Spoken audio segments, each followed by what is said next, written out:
Doctor Anshu Sharma, हमारे deputy director mental health doctor Parminder ji और deputy MS Verma ji, and all the doctors sitting here and the team of DIC, some people sitting from TB department, nursing students, nursing staff. In fact, हम सब लोग आज इकट्ठे हैं तो उद्देश्य क्या है कि हम क्यों यहाँ पे ऑटिज़म के बारे में बात कर रहे हैं। पहली बात तो ये कि आज वर्ल्ड ऑटिज़म डे है तो इसके बारे में बात करनी बनती है, लेकिन हम ही क्यों बात कर रहे हैं? क्योंकि हम स्टेक होल्डर हैं।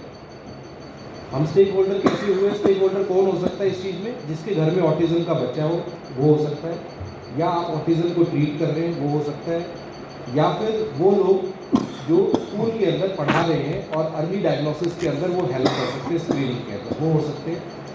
बट फाइनली हम सब लोग जो हेल्थ डिपार्टमेंट में काम कर रहे हैं, हम लोग basically we are the one who need to spread the light regarding such illnesses. तो इसलिए हम स्टेक होल्डर बनते हैं और इसीलिए इस विषय में हम सब लोग मिलकर बात कर रहे हैं। बहुत सी बीमारियां हैं जिनके बारे में तो ये कहा जाता है कि बीमारी को ठीक कर दो, ख़त्म कर दो और एलिमिनेट कर दो। जैसे टीबी की बात करते हैं, टीबी को एलिमिनेट कर दो, टीबी मुक्त भारत बन जाए और एक दिन बनेगा भी। लेकिन इसके बारे में अभी हम कितनी इनिशियल स्टेज में हैं। बड़ी हैरानी की बात यह है कि 36 लोगों में से हर 36 में से एक को ऑटिज़म होता है। Every 36th person is having autistic traits, जो कि ऑटिज़म स्पेक्ट्रम डिसऑर्डर से कहीं ना कहीं पीड़ित रहता है, लेकिन हमें पता नहीं लगता। तो एक तरफ तो वो लोग हैं जिनको पता नहीं, लैक ऑफ अवेयरनेस है। दूसरी तरफ वो सोसाइटी है पता लग भी जाता है तो हम उस चीज़ को एक्सेप्ट नहीं करते। क्यों एक्सेप्ट नहीं करते? वी फील स्टिग्मेटाइज्ड कि अरे मेरे साथ कैसे हो गया, ये तो मेरे साथ हो ही नहीं सकता। तो हम ऐसे के अंदर उस डॉक्टर को ही बाईपास कर देंगे जिसने ऑटिज़म बता दिया। हम कहेंगे दूसरे से बात कर लेंगे, तीसरे कर लेंगे। जो डॉक्टर ऑटिज़म के बारे में नहीं जानता होगा ना, हम उसके पास पहुंच जाएंगे, हाँ ये सही है। ये नहीं पता कि वो तो उसके बारे में जानता नहीं, इसलिए उस बारे में बात कर रहे हैं। Who are the right person to talk? Paediatricians, उनको इस बारे में ज़रूर जानकारी होनी चाहिए। बीच में एक दो वर्कशॉप करवाई भी गई ऑटिज़म के बारे में सभी पीडियाट्रिशियंस को। इस साल का जो थीम है वो बड़ा स्पेसिफिक है, वो है न्यूरो डेवलपमेंटल पार्ट। कि ये जो न्यूरो डेवलपमेंटल पार्ट है वो ये कह रहे हैं कि ज़रूरी नहीं कि ऑटिज़म को हम बीमारी के तौर पे लें। ये समझा जाए कि जो न्यूरो डेवलपमेंटल पार्ट है they are different from us, थोड़े से डिफरेंट है। तो जो थोड़े से डिफरेंट है, let us take them along to get the sustainable developmental goals. जो SDG हैं हमारे बने हुए देश के या पूरे दुनिया के, उसके अंदर ये लोग क्यों पीछे रहे? आप स्कूल की अगर बात करें, एक स्कूल के अंदर 100 बच्चों का एडमिशन होता है। हमेशा हम पेरेंट्स किसकी बात करते हैं? बेटा अगर फर्स्ट आएगा तो तेरे को पेन दिलवा देंगे, और अगली क्लास के अंदर तेरे को साइकिल दिला देंगे, वो टॉप कर जाएगा तेरे को बाइक भी दिला देंगे। We always promote those people those who are getting first, second, third rank. Admission तो सबने बराबर लिया था, सभी अपने माँ बाप के लाडले बच्चे हैं। वट अबाउट दोज किड्स जिनको हो सकता है कि लर्निंग डिसेबिलिटी हो, जिनको डिसलेक्सिया हो, ऑटिस्टिक ट्रेट्स हो, माइल्ड MR हो, बॉर्डरलाइन MR हो, वो पीछे रह जाते हैं। वो कहाँ जाते हैं? उनको ये कहा जाता है, अभी तो चलो धीरे धीरे करके एजुकेशन बेटर हुई है तो आइडेंटिफाई हो जाते हैं। नहीं तो पुराने ज़माने में कहते जी बेटा हमारा थोड़ा भोला है, इसको खेती में लगा दिया जी, ये तो खेती करेगा, तो वो खेती में चले जाते थे। ऐसा होता था। अच्छी बात है, चलिए at least they were rehabilitated somehow, however they were never diagnosed. अब के टाइम पे धीरे धीरे डायग्नोसिस होने लगा है, लेकिन वो डायग्नोसिस एक्यूरेट नहीं हो पाता और हर व्यक्ति तक पहुंच भी नहीं पाता। इसलिए आवश्यकता है हम इस बारे में बात करें। दीपक जी ने बड़े अच्छे से बताया ऐसे बच्चे किस प्रकार के नज़र आते हैं। तो एक तो बात यह है कि एक छोटी सी स्टोरी में बताता हूँ कि साइकेट्री के अंदर और डिपार्टमेंट्स में क्या फ़र्क है। How is mental health different from other departments? कि PMO साहब भी बैठे हैं, he is the in charge of the hospital. तो कभी कभी हमने वहाँ पे गुड़गांव के अंदर I was the one who started the mental health ward. Mental health ward शुरू किया। नर्सिंग ऑफिसर जो वहाँ पोस्टेड थे, जो पेशेंट OPD के अंदर 70% स्टेबल था, नया वार्ड शुरू किया था। जो बंदा OPD की दवाइयों से पूरा ठीक नहीं हो रहा उसको ही एडमिट करेंगे, उसको एडमिट कर लिया। एडमिट किया, एडमिट होने के बाद मैंने देखा कि इसकी तबीयत तो बिगड़ती जा रही है। मैंने पहले टैबलेट की डोज़ बढ़ाई, फिर फाइनली उसको इंजेक्शन पे डाल दिया, इंजेक्शन की डोज़ भी बढ़ा दी। सब चलता रहा, लेकिन वो ठीक नहीं हुआ। One fine day I said कि अरे कोई फाइल लेके आओ, एक पेशेंट भी ऐसा, दूसरा भी ऐसा, तीसरा, जिसकी भी बात करें वही ठीक नहीं हो रहा वार्ड के अंदर। तो फाइल देखी तो क्या हैरानी की बात मिली, नर्सिंग ऑफिसर ने ट्रीटमेंट के आगे लिखा हुआ था डिनाइड, रिफ्यूज्ड, कि इसने तो इंजेक्शन लगवाने से मना कर दिया, ओपीडी की दवाई खाने से मना कर दी, जो ओरल टैबलेट्स भी मना कर दिया। अगर दवाई खाएगा ही नहीं तो ठीक कहाँ से होगा। तो हमारे यहाँ का हेल्थ का सिस्टम क्या है कि हम नर्सिंग काउंटर पे बैठे होते हैं, वार्ड का राउंड होता है, उसके बाद में मरीज ही आएगा, सिस्टर ये ड्रिप खत्म हो गई, क्या करूँ, कहते बंद कर दे, दूसरी लिए लगा लेंगे। It is on demand. Psychiatry patient reverse है, वो कहेगा मेरे को तुम दवाई दे के दिखाओ। If you will request him, persuade him, convince him 5-6 times, then he will accept one tablet. इतना किसके पास टाइम है, we are already overloaded with work. तो mental health is bit different, इसीलिए एक मेंटल हेल्थ का पेशेंट 10 के बराबर पड़ता है।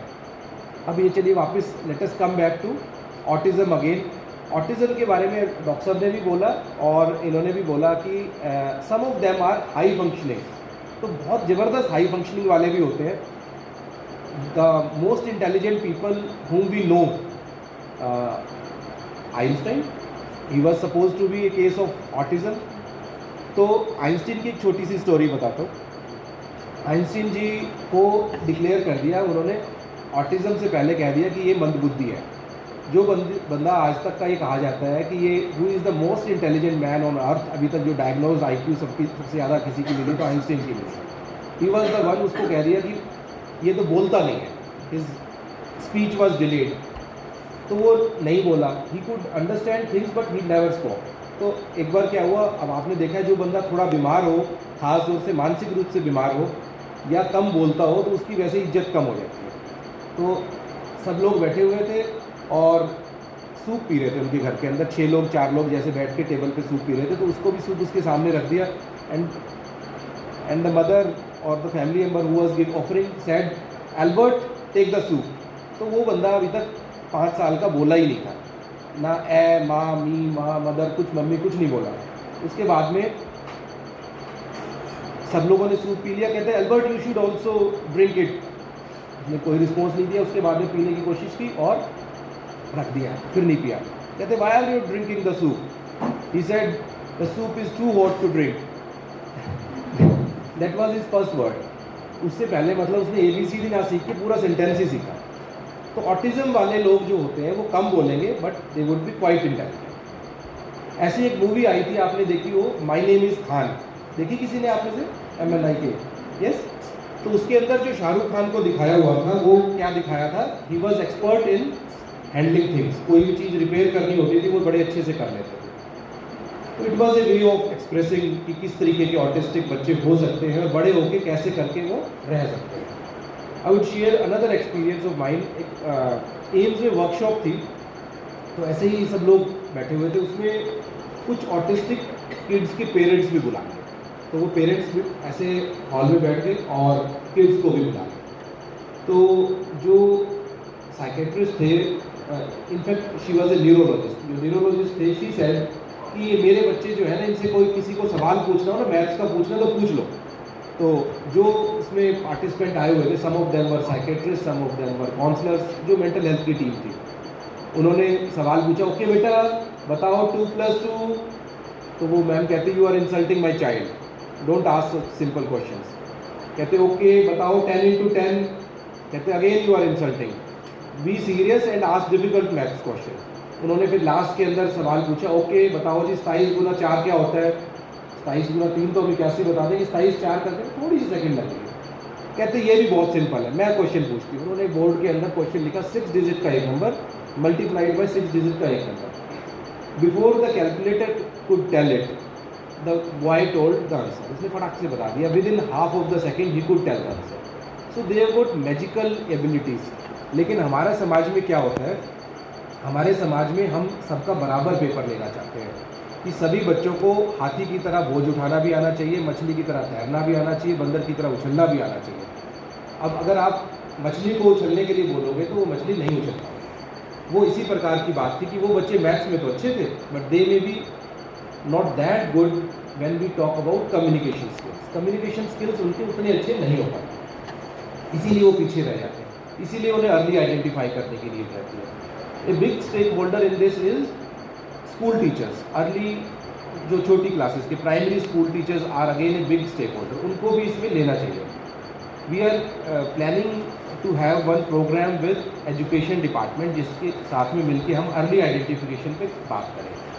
DEIC, in fact all 22 districts are having DEIC.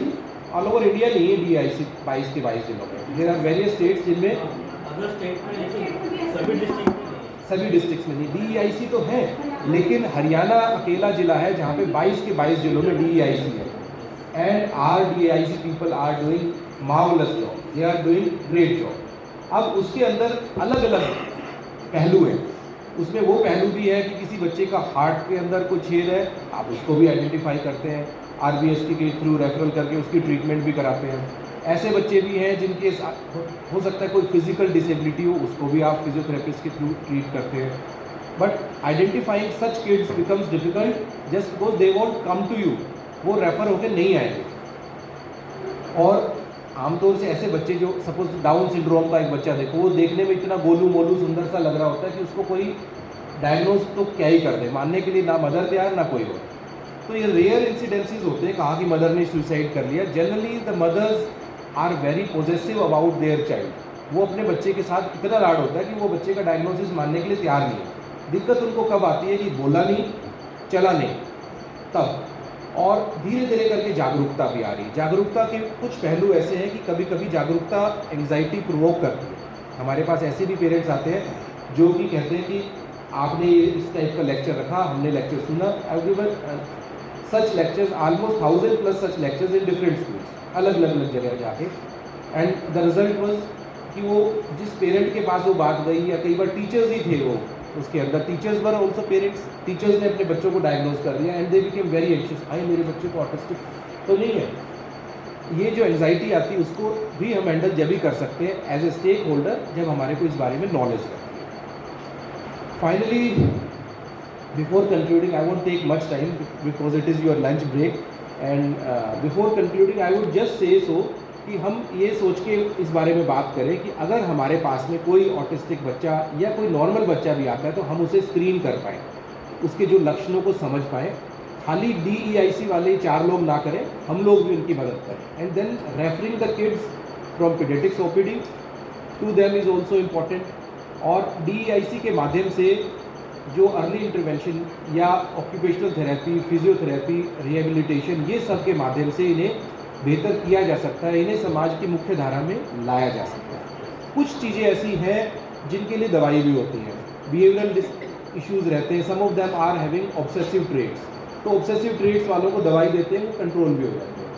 Some of them are quite adamant also, वो बहुत अड़ियल टाइप का जो व्यवहार होता है बियॉन्ड ऑब्सेशन, उनके लिए भी कुछ दवाइयाँ दी जा सकती हैं. And finally many of them are having fits, तो फिट्स का पार्ट भी हैंडल किया जा सकता है. तो ये तो मेडिकल मैनेजमेंट है.